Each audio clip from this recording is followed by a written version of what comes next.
How to create Google Spreadsheet. First of all, open any browser of your choice. If you're using the mobile device, you can simply open the Google Sheet application.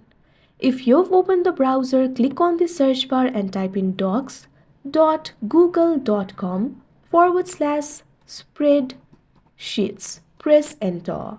Now the Google Spreadsheets will be opened. Make sure you're logged into your account. So you can start creating the Google Spreadsheets with the templates. You can see various templates over here.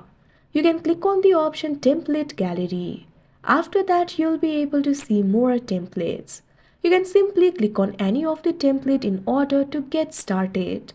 If you want to get started with a blank spreadsheet, what you have to do is simply click on this option. Now you can see over here the spreadsheet has been created. You can enter your data over here. Once you start entering the data, it will be synced automatically. The spreadsheet will be saved to the drive. You can simply go back. Now you can see over here your spreadsheet has been created. Like this, you can create Google Spreadsheet. That's it for this video. Thank you for watching.